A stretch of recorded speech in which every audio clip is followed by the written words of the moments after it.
ಜಾತ್ಯತೀತ ರಾಷ್ಟ್ರದಲ್ಲಿ ಮಾನವೀಯ ಮೌಲ್ಯಗಳನ್ನು ಸದೃಢಪಡಿಸುತ್ತಾ ಸಂವಿಧಾನ ಶಿಲ್ಪಿ ಡಾಕ್ಟರ್ ಬಾಬಾ ಸಾಹೇಬ್ ಅಂಬೇಡ್ಕರ್ ಅವರ ಜನ್ಮದಿನವನ್ನ ಆಚರಿಸುವ ಮೂಲಕ ಸಮಾಜದಲ್ಲಿ ಸಮಾನತೆಯನ್ನ ಅನುಸರಿಸುವ ಮಾರ್ಗದಲ್ಲಿ ಇಂದಿನ ನಾಯಕರು ಕೈಜೋಡಿಸುತ್ತಿರುವುದು ಸಂವಿಧಾನ ಶಿಲ್ಪಿಗೆ ನೀಡುವ ಗೌರವವಾಗಿದೆ.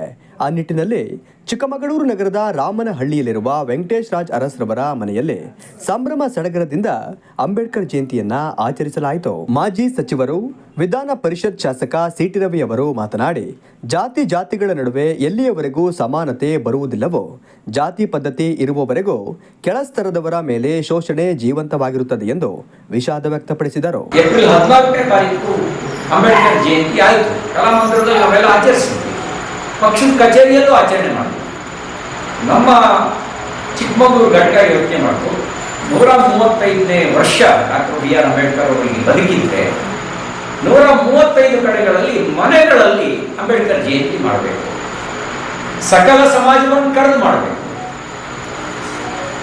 ಕನಕದಾಸರು ಅಂದ್ರೆ ಕುರುಬರಿಗೆ ಸೇರಿದವರು ಅಲ್ಲ,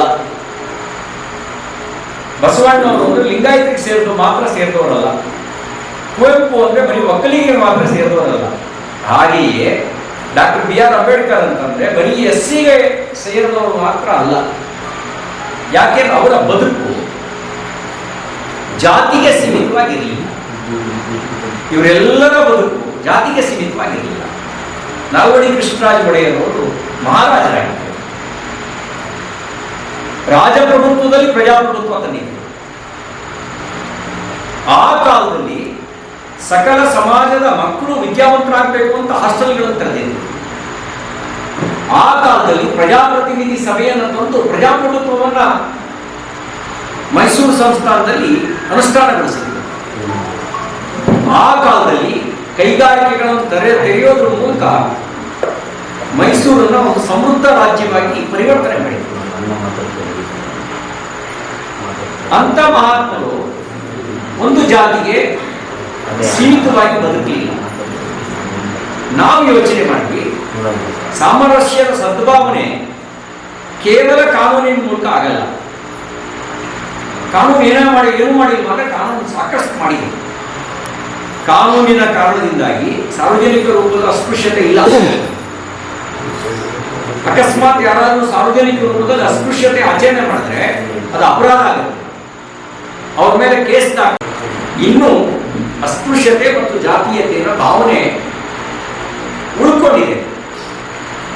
ನಮ್ಮ ಮನ ಮತ್ತು ಮನೆಯಲ್ಲಿ ಪರಿವರ್ತನೆ ಬಂದಾಗ ಮಾತ್ರ ಸಮಾಜದಲ್ಲಿ ಪರಿಪೂರ್ಣ ಪರಿವರ್ತನೆ ತರೋಕೆ ಸಾಧ್ಯ ಇದೆ. ಅದಕ್ಕೊಂದು ಪುಟ್ಟ ಪ್ರಯತ್ನ, ಮನೆಗಳಲ್ಲಿ ಸಕಲ ಸಮಾಜವನ್ನು ಸೇರಿಸಿ ಈ ಜಯಂತಿ ಮಾಡಬೇಕು ಅಂತ ಒಂದು ಪುಟ್ಟ ಪ್ರಯತ್ನ. ಅಸ್ಪೃಶ್ಯತೆಯನ್ನ ಪ್ರತಿಪಾದನೆ ಮಾಡಿಲ್ಲ. ಅಕಸ್ಮಾತ್ ಪ್ರತಿಪಾದನೆ ಮಾಡಿದ್ರೆ ಜಾತಿಗೊಂದು ಸ್ವರ್ಗ ಇರಬೇಕಾಗಿತ್ತು. ಜಾತಿಗೊಂದು ಸ್ವರ್ಗ ಇದೆಯಾ? ಜಾತಿಗೊಂದು ಸ್ವರ್ಗ ಇಲ್ಲ. ಜಾತಿ ಮೇಲೆ ಸ್ವರ್ಗಕ್ಕೆ ಹೋಗಕ್ಕಾಗತ್ತಾ? ಜಾತಿ ಮೇಲೂ ಸ್ವರ್ಗಕ್ಕೆ ಹೋಗಕ್ಕಾಗಲ್ಲ. ಸ್ವರ್ಗಕ್ಕೆ ಹೋಗ್ಬೇಕು ಅಂದ್ರೆ ಅವನು ಪುಣ್ಯ ಸಂಪಾದನೆ ಮಾಡಬೇಕು. ಪುಣ್ಯ ಯಾವಾಗಲೂ ಬರುತ್ತೆ? ಪರೋಪಕಾರದಲ್ಲಿ ಪುಣ್ಯ ಬರುತ್ತೆ. ಪರೋಪಕಾರಾಯ ಪುಣ್ಯಾಯ. ಪಾಪ ಯಾವಾಗಲೂ ಬರುತ್ತೆ? ಪರಪೀಡನೆಯಿಂದ ಪಾಪ ಬರುತ್ತೆ. ಪರಪೀಡನಾಯ ಪಾಪಾಯ. ಇನ್ನೊಬ್ಬರಿಗೆ ಪೀಡಿಸಿದ್ರೆ ಪಾಪ, ಇನ್ನೊಬ್ಬರಿಗೆ ಸಹಾಯ ಮಾಡಿದ್ರೆ ಅದು ಪುಣ್ಯ ಅಂತ ನಮ್ಮ ಋಷಿಮುನಿಗಳು ಹೇಳಿದರು. ಈ ಜಾತಿಯಲ್ಲಿ ಹುಟ್ಟಿದ್ರೆ ಮಾತ್ರ ಪುಣ್ಯ ಅಂತ ಹೇಳಿಲ್ಲ. ಅಧಿಕಾರ ಬಲದ ಮೇಲೆ ಸ್ವರ್ಗಕ್ಕೆ ಹೋಗಕ್ಕಾಗತ್ತಾ?